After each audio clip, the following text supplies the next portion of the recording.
جو حاصل ہوگا وہی یہی مضروب ہوگا، جو آخر میں نتیجہ نکل آئے گا وہ مضروب ہوگا، اس کو اصل مسئلہ میں اور تمام سیام میں ضرب دیں گے۔ مثالوں سے سمجھتے ہیں۔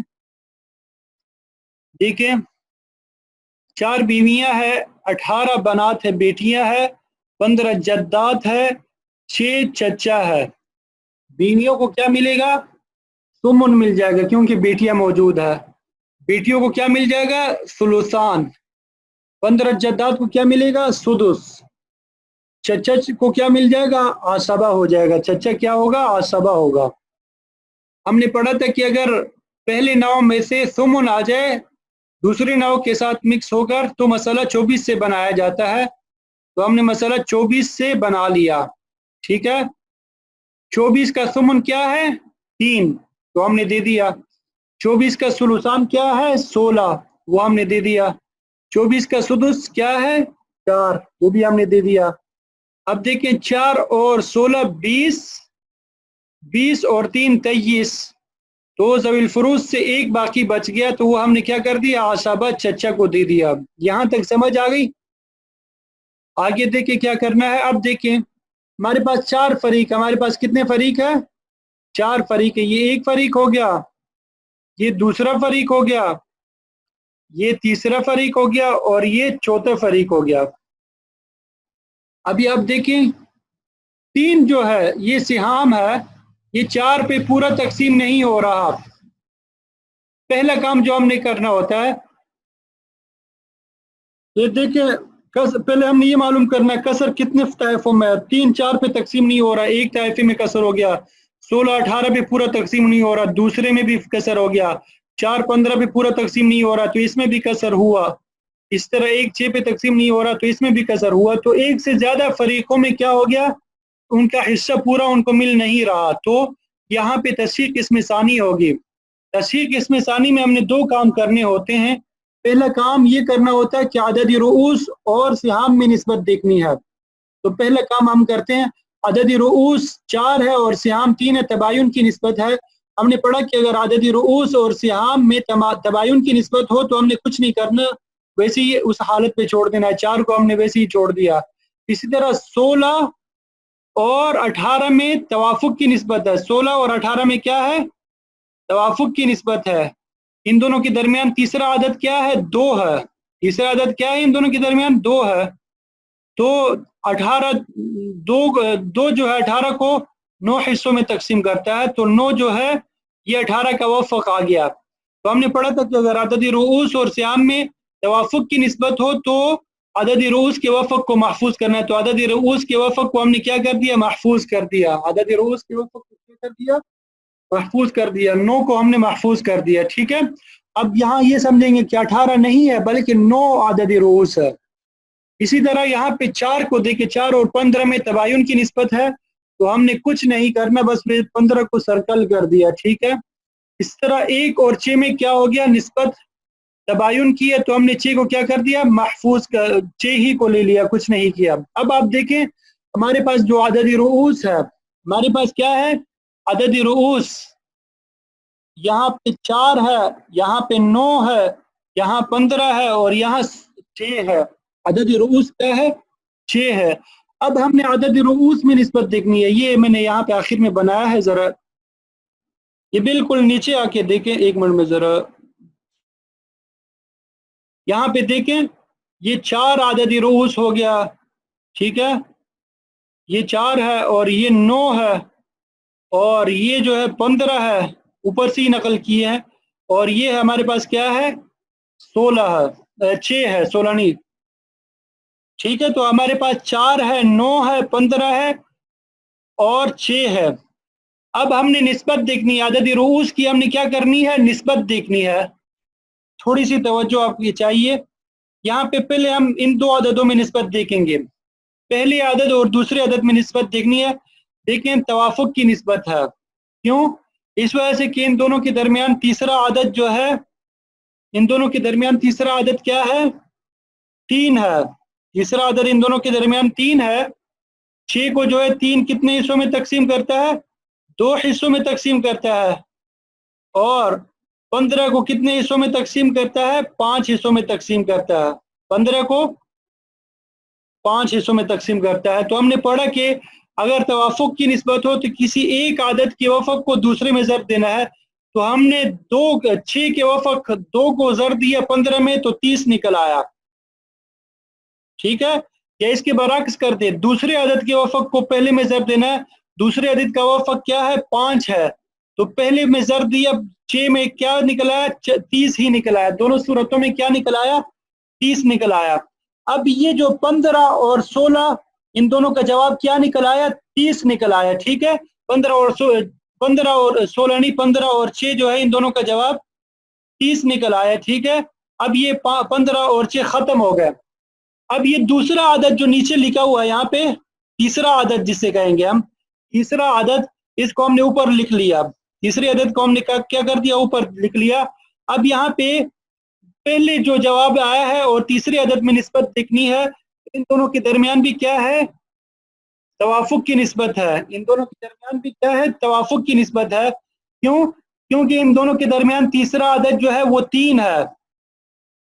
30 کو کتنے حصوں میں تقسیم کرتا ہے؟ 10 حصوں میں تقسیم کرتا ہے. اور 9 کو کتنے حصوں میں تقسیم کرتا ہے؟ 3 حصوں میں تقسیم کرتا ہے. 3 یا 9.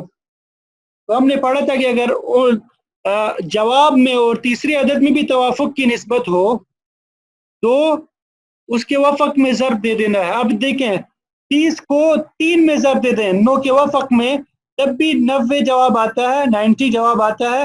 اسی طرح 9 کو 30 کے وفق میں ضرب دے 10 میں, تب بھی جواب کیا آئے گا؟ 90 آئے گا. ٹھیک ہے. اب یہ 90 جو ہے یہ ان دونوں کا کیا ہے؟ جواب ہے, حاصل ہے. پھر ہم نے کہا تھا کہ یہ چوتھا عدد جو ہمارے پاس ہے, نیچے سے چوتھا عدد آیا نا, یہ چوتھا, اس کو ہم نے کیا کر دیا؟ اوپر لکھ دیا ادھر. اب 90 میں اور چوتھے عدد میں کیا کرنا ہے؟ نسبت ہم نے دیکھنی ہے. ان دونوں کے درمیان بھی کیا ہے؟ تیسرا عدد 2 ہے جو 90 کو 45 حصوں میں تقسیم کرتا ہے. 90 کو کیا کرتا ہے؟ 45 حصوں میں تقسیم کرتا ہے, اور 4 کو 2 حصوں میں تقسیم کرتا ہے. ٹھیک ہے. اب 45 کو چوتھے عدد یعنی 4 میں ضرب دے دیں تو بھی 180 نکل آتا ہے, یا 4 کے وفق کو 2 کو 90 میں ضرب دے تب بھی 180 نکل آتا ہے. تو اب یہ دیکھیں اعداد ہمارے پاس کیا ہو گئے؟ ختم ہو گئے. 180 نکل آیا. 180 کیا ہو گیا؟ نکل آ گیا. تو 180 کو ہم نے کیا کر دیا؟ یہاں پہ مضروب بنا دیا. 180 کو ہم نے کیا کر دیا؟ مضروب بنا دیا. پھر وہی کام جو پہلے کر چکے ہیں. 180 کو ہم نے اصل مسئلہ میں ضرب دیا. اصل مسئلہ ہمارے پاس یہاں پہ 24 ہے, تو کیا نکل آیا؟ یہ 4320. 4320. پھر 180 ہی کو تمام سیام میں ضرب دیا. 180 کو تمام سیام میں ضرب دیا تو یہاں پہ 3 میں جب 180 کو ضرب دیا تو 540 نکل آئے گا. اسی طرح 180 کو 16 میں ضرب دیا تو 2880 نکل آیا. 180 کو 4 میں ضرب دیا تو 720 نکل آیا. 180 کو 1 کے ساتھ ضرب دیا 180 نکل آیا. ٹھیک ہے. اب ہر فریق کا, ہر ایک بندے کا حصہ معلوم کرنا ہے. 4 بیویوں میں سے ہر بیوی کا حصہ معلوم کرنا ہے. تو اس کے لیے کیا کرنا ہوتا ہے؟ یہ مثلا 540 یہ بیویوں کا حصہ ہے, تو 540 کو 40 پہ ڈیوائیڈ کریں, 4 پر ڈیوائیڈ کریں تو ہر بیوی کا حصہ نکل آیا. تو 135 جو ہے ہر بیوی کا حصہ ہے. اسی طرح 2880 کو 18 بیٹیوں پہ تقسیم کریں گے تو ہر بیٹی کا حصہ یہ 160 بنے گا. 720 کو 15 پہ تقسیم کریں گے تو ہر دادی کا حصہ کیا بنے گا؟ 48 بنے گا جداد کا. اسی طرح 180 کو 6 پہ تقسیم کریں گے تو ہر چچا کا حصہ 30 نکل آئے گا. تو یہ بھی الحمدللہ ہمارا حل ہو گیا. یہ بھی انتہائی آسان تھا, کوئی مشکل نہیں تھا. مختصراً دوبارہ دہرا لیتا ہوں. اگر عدد رؤوس میں نسبت توافق کی ہو تو پہلے عدد کے وفق کو دوسرے میں ضرب دے دیں, پھر جو جواب آئے اس کی نسبت دیکھنی ہے تیسرے عدد کے ساتھ. اگر ان کے درمیان وفق کی نسبت ہو تو اس کے وفق میں ضرب دینا ہے, اگر تباین کی نسبت ہو تو اس کے کل میں ضرب دینا ہے. پھر جو جواب نکل آئے